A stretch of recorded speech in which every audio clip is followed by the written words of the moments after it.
77 men stand in a line, only farmers, holding muskets. Across from them, 700 British soldiers. Nobody moves. Then, a single shot. Nobody knows who fired it. The British open fire. Smoke. Screaming. The farmers scatter. 8 dead in minutes. After that, the British march 7 miles to Concord. Their mission, destroy hidden weapons. The British search the town. Burn supplies. Smoke rises. The militia thinks they're burning down Concord. But word spreads fast. 400 militia wait at Northbridge. The British fire first. The militia fires back. The British retreat. Now the British is running for Boston. 16 miles back to Boston. 16 miles of hell. By afternoon, thousands more join the fight against the British. By nightfall, 73 British dead. Most colonial uprisings get crushed. This one lit a spark. The idea of independence, the start of the Revolutionary War. But how did we get here? To understand, we go back to 1760. What you'll see is reconstructed using AI from paintings, drawings, and historical records. 13 separate colonies along the eastern coast of North America, over 1.5 million people. English, Scots-Irish, German, Dutch, African. But despite this mix of backgrounds, they share one identity: British subjects. October 1760. News arrives from London.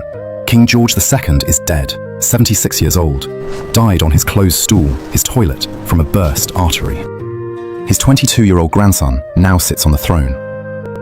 The colonies celebrate, church bells ring, taverns toast the new king. Portraits of George III go up in homes and shops across the colonies.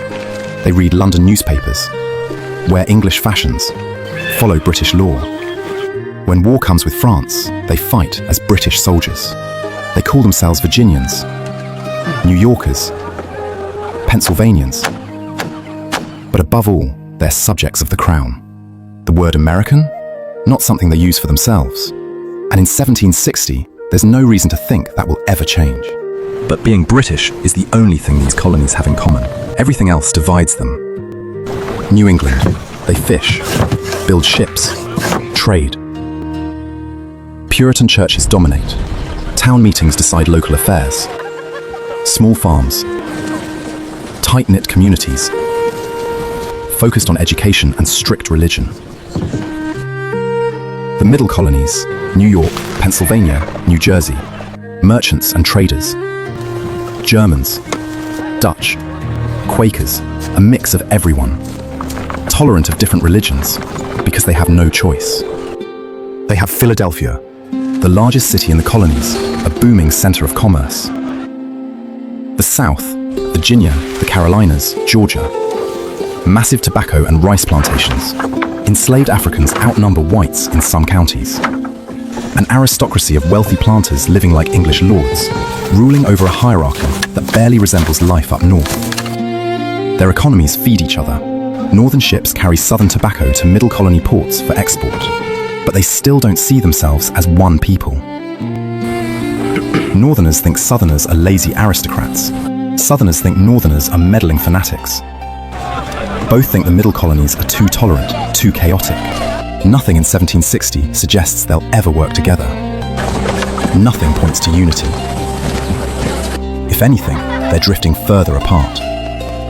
6 years earlier, they were tested and stayed divided. 1754, the French are moving south from Canada, building forts in the Ohio Valley.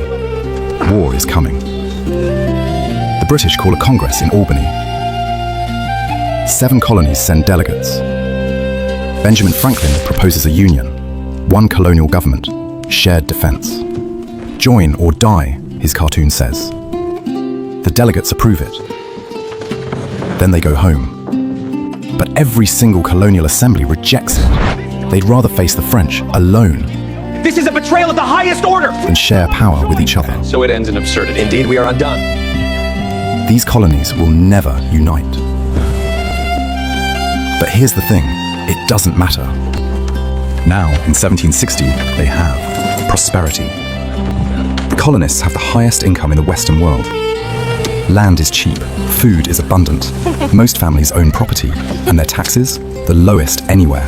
Colonists pay 1 to 1.5%. In Britain, 5 to 7%. They're protected by the most powerful navy on Earth. British warships guard their coasts. British soldiers defend their frontiers. A colonist in 1760 lives better than most people in Britain itself. Better than almost anyone in Europe. They know it. Everything they have, their prosperity, their security, their freedom to build these separate little worlds, all of it exists because of Britain. The British Empire makes it possible. And in 1760, they're grateful for it. But gratitude doesn't last forever. 1763. The French and Indian War is over. 9 years of fighting. Britain wins. France is gone. Britain now controls almost everything east of the Mississippi River. The colonies celebrate their victory. But victory came at a price. Britain's national debt skyrockets to £122 million. Interest alone is over £4 million per year.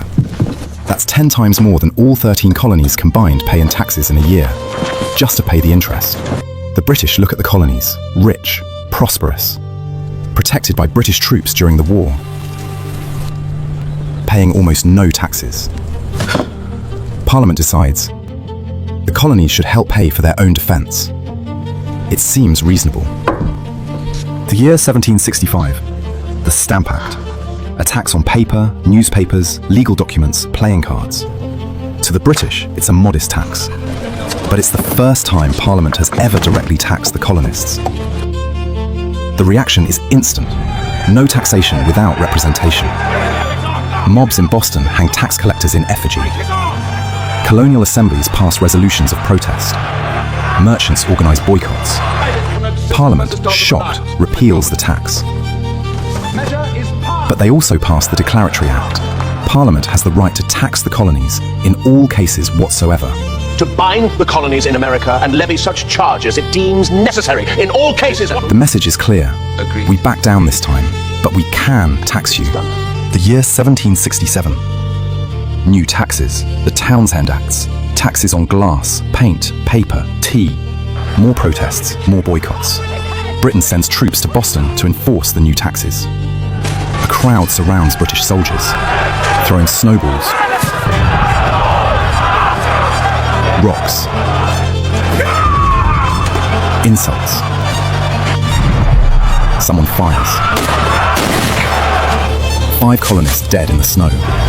They call it the Boston Massacre. Paul Revere's engraving of the shooting we have seen here spreads across the colonies. British soldiers firing on American colonists. The image makes it impossible to forget. Britain repeals most of the Townshend taxes, except the tea tax, to make a point. The year 1773, Parliament passes the Tea Act. Actually lowers the price of tea, but it's still a tax. We still need them to pay us. And the colonists see it for what it is, a trap. These tea taxes are tyranny. We must all take a stand against the British. Accept cheap tea, accept Parliament's right to tax. Winter comes around in Boston Harbor. Colonists dressed as Mohawks board 3 ships. 342 chests of tea, all of it dumped into the harbor. The famous Boston Tea Party. Yes! Britain has had enough. The year 1774. The Intolerable Acts. Boston Harbor. Closed. Massachusetts self-government. Suspended. British troops stationed in Massachusetts towns. Prime Minister Lord North explains why to the Parliament back in Britain. The Americans have tarred and feathered your subjects, plundered your merchants, burnt your ships, denied all obedience to your laws and authority. Yet so clement and so long forbearing has our conduct been that it is incumbent on us now to take a different course. Whatever may be the consequences, we must risk something. If we do not, all is over. The message. Massachusetts will be punished until it submits. But something unexpected happens. The other colonies don't abandon Massachusetts, they rally. September comes around. Carpenter's Hall in Philadelphia. Something is about to happen. Something important.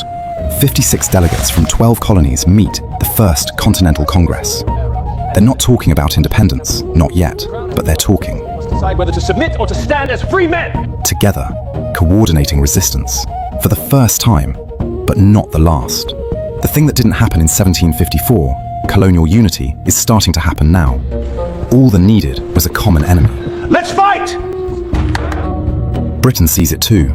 We need to make a stand and fight back! April 1775. British General Thomas Gage receives orders. Tomorrow, we march to Concord.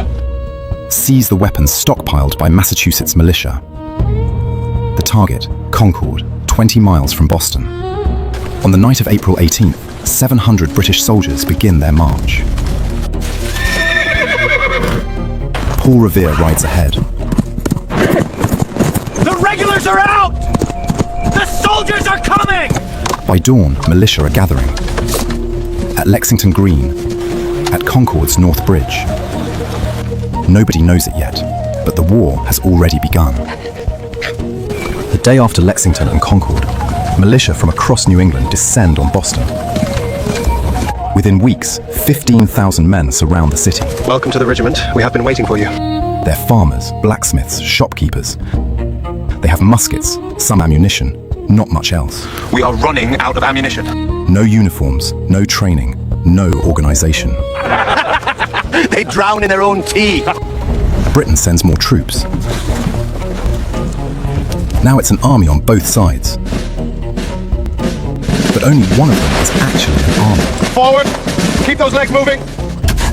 Then the British test them. The mighty here. The Battle of Bunker Hill, just north of Boston. Charge! The British charge up the hill.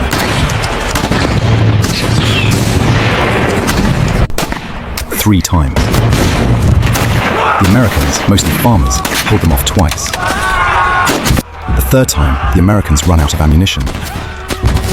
They have to retreat. The British take the hill. British casualties, over 1,000. American casualties, 450. These farmers can fight. June 1775. The Second Continental Congress meets in Philadelphia. They need a commander for this army. The room is full of ambitious men. John Hancock wants the job for himself. Others propose experienced officers. Then John Adams of Massachusetts stands. I had but one gentleman in my mind for that important command. And that was a gentleman from Virginia. And very well known to all of us.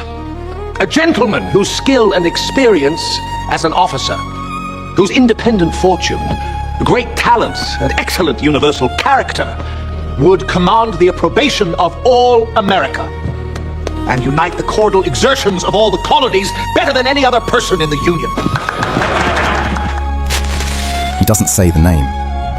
Everyone knows who he means. George Washington. War hero from the French and Indian War, wealthy planter, sitting in the room wearing his military uniform. The vote is unanimous. Washington stands. He accepts. But he tells Congress, I this day declare with the utmost sincerity, I do not think myself equal to the command I am honored with. he means it, but he goes anyway. This isn't about who's the best general, it's politics. The war is in Massachusetts. The army is in Massachusetts. The anger is in Massachusetts. Give us back our rights! But if this stays a New England problem, the other colonies walk away. Washington is from Virginia, the South, the biggest, richest colony. Pickingham sends a message. This isn't Massachusetts versus Britain. This is America versus Britain. If Virginia's commander is leading Massachusetts farmers, then Virginia has skin in the game. The South is committed. All 13 colonies. One army, one cause, one commander. Washington rides north to Boston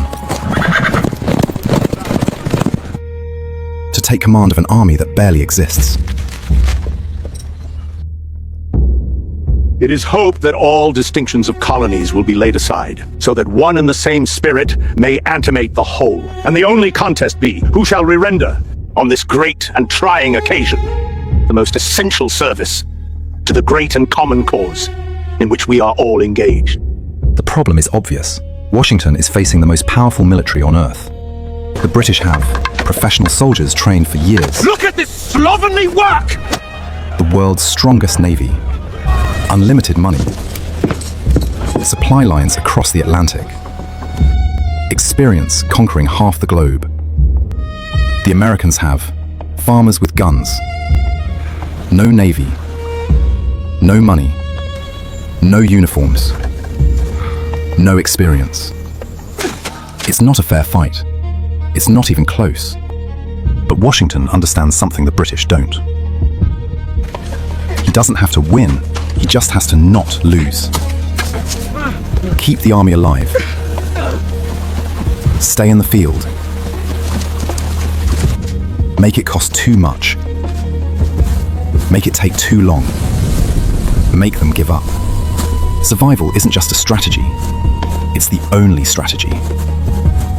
The war drags on through 1775 and into 1776. Skirmishes, raids, standoffs. No one's winning decisively, but the colonies are splitting, not just from Britain, from each other. Loyalists versus patriots. Neighbors, families, brothers.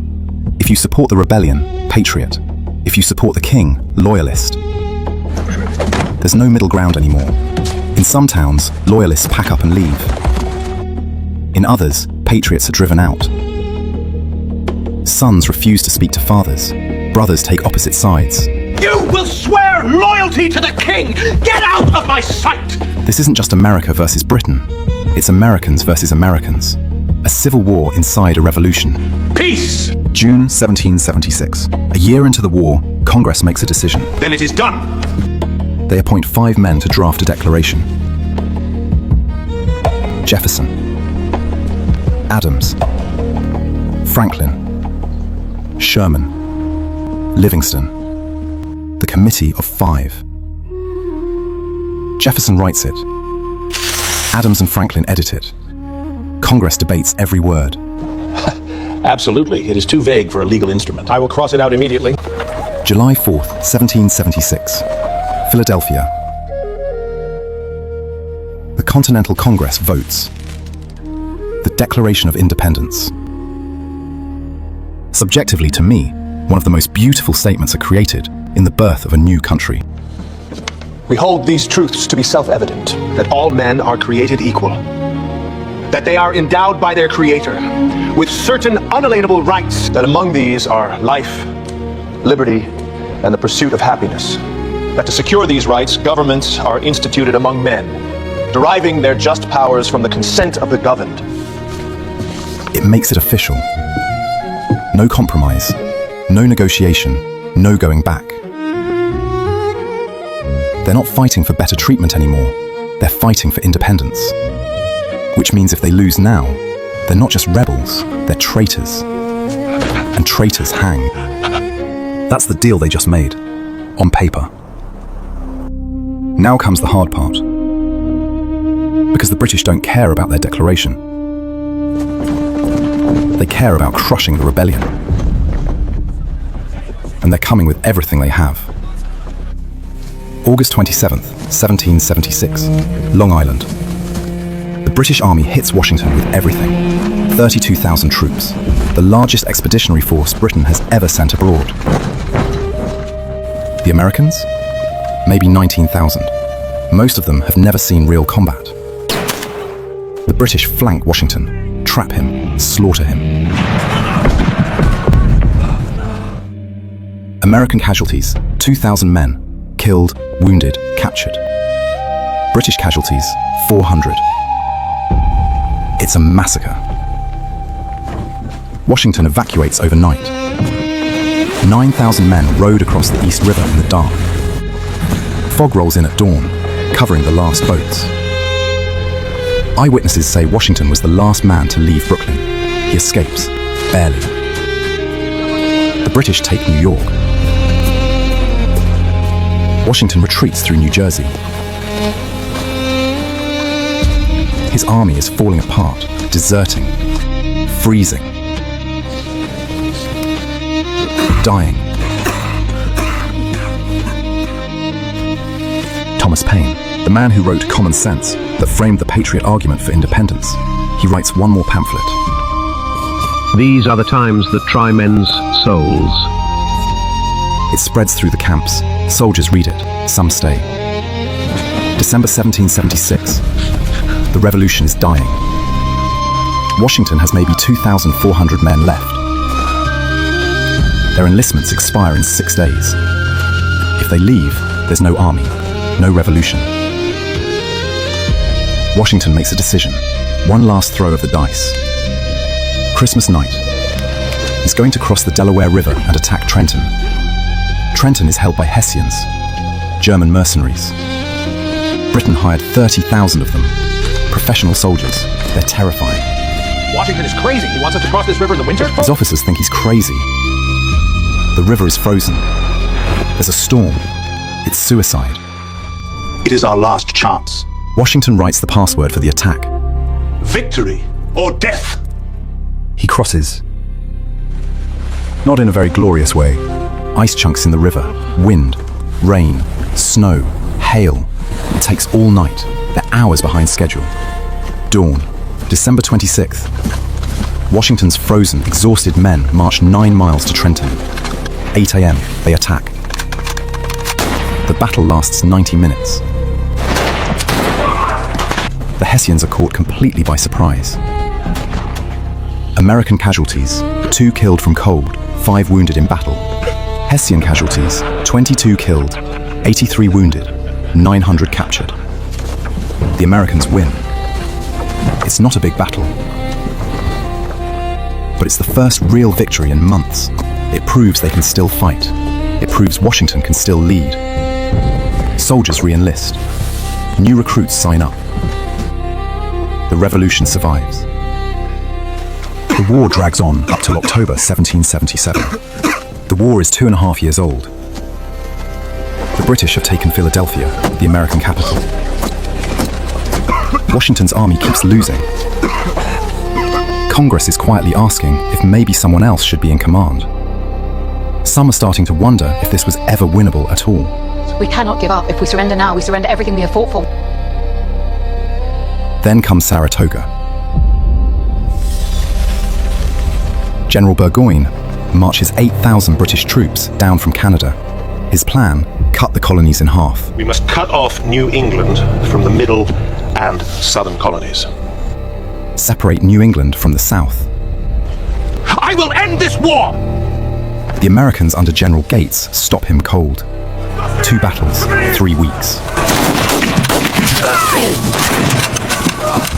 October 17th, 1777.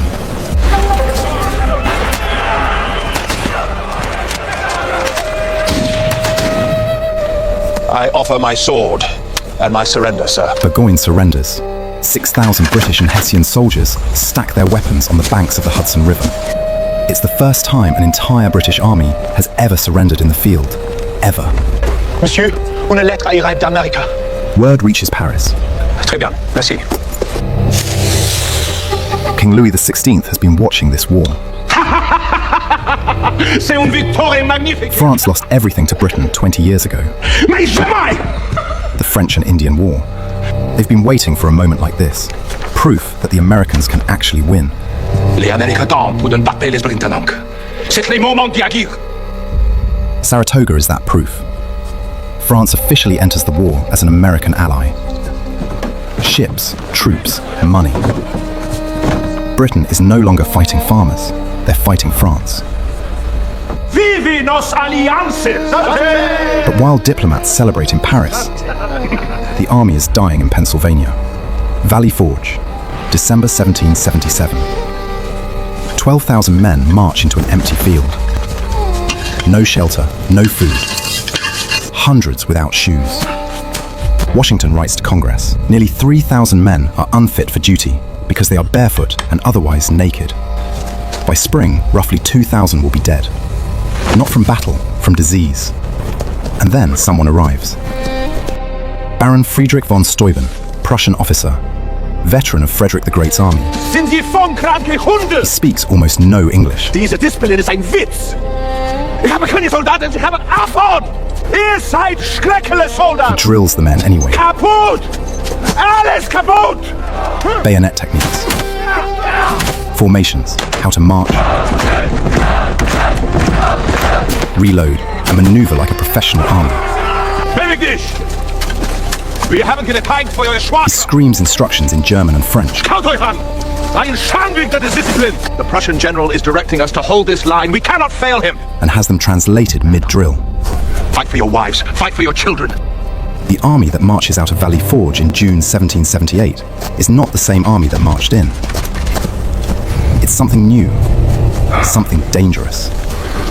The turn has happened. They just don't know it yet. June 28th, 1778. Battle of Monmouth, New Jersey. The Continental Army, Washington's army, meets the British in open field. And they don't break. They hold the line. They reload under fire. They use the bayonet. Everything von Steuben drilled into them at Valley Forge. They fight the British to a standstill. The British retreat that night. The turn was real. And the British know it.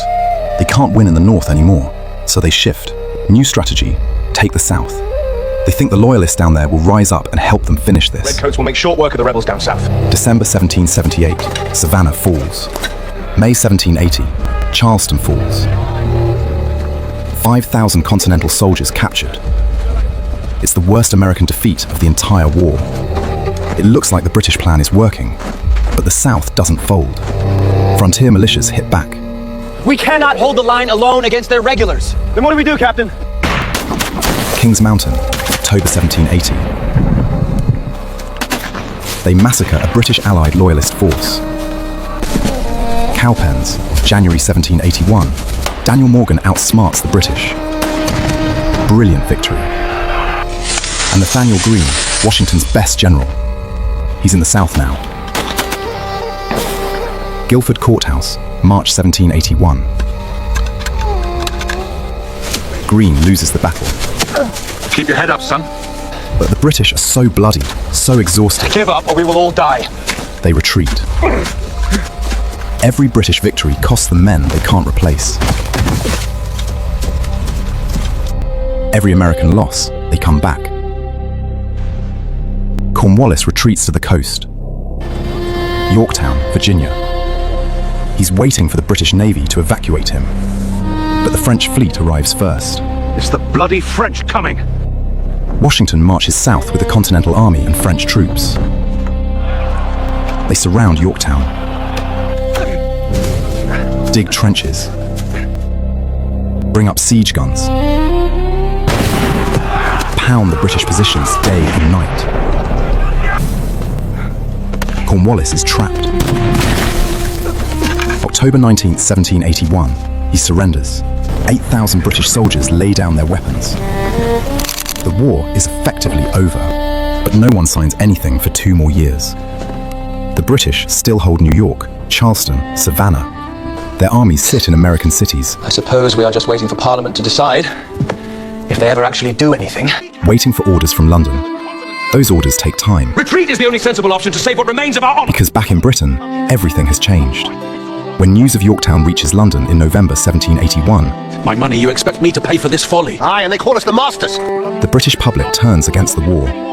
Parliament debates, the King resists. But by March 1782, Parliament votes to end offensive operations in America. It's over. They just need to make it official. Peace negotiations begin in Paris in April 1782. The Americans send Benjamin Franklin, John Adams, and John Jay. The air here tastes of garlic and revolution. The British send representatives. The French are there. The Spanish. Everyone wants something. It takes 18 months. September 3rd, 1783. The Treaty of Paris is signed. Britain recognizes the independence of the United States of America.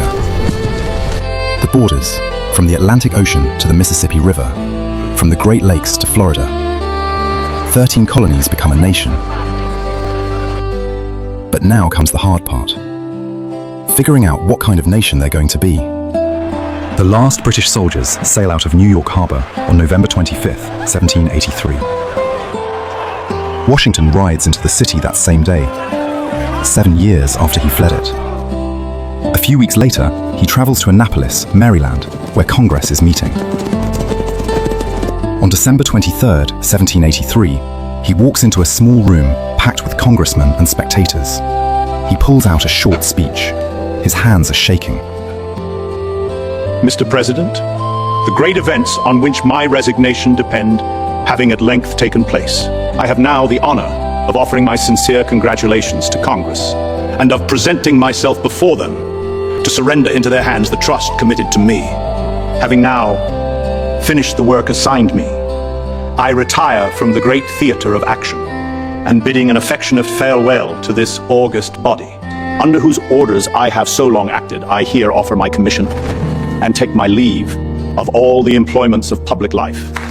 He's been commander-in-chief for 8.5 years. He's led this army through disaster after disaster, held it together when it had no reason to exist, and somehow brought it to victory. And now he's giving it all back. He resigns his commission. He hands over his military authority to Congress. In Europe, this is unthinkable. Victorious generals become dictators. They seize power. Washington goes home to Mount Vernon. It's the greatest act of his life. Not winning the war, walking away from power. King George III, when he hears about it, says if Washington really does this, he will be the greatest man in the world. Winning the war turns out to be the easy part. It's over. The 13 states are barely a country. They're held together by the Articles of Confederation, which gives Congress almost no power. Congress can't tax, can't regulate trade, can't enforce laws. Each state acts like its own nation. We have little left after the toll. They print their own money, they tax each other's goods. They ignore treaties. In Massachusetts, farmers revolt because they're drowning in debt. No more unjust taxes! Congress can't even raise an army to stop them. But worse still, we cannot raise an army. By 1787, everyone knows this isn't working. This don't work. Delegates gather in Philadelphia, the same room where they declared independence 11 years earlier, to fix the articles. They end up scrapping the whole thing. They write a new constitution, a framework for an actual government.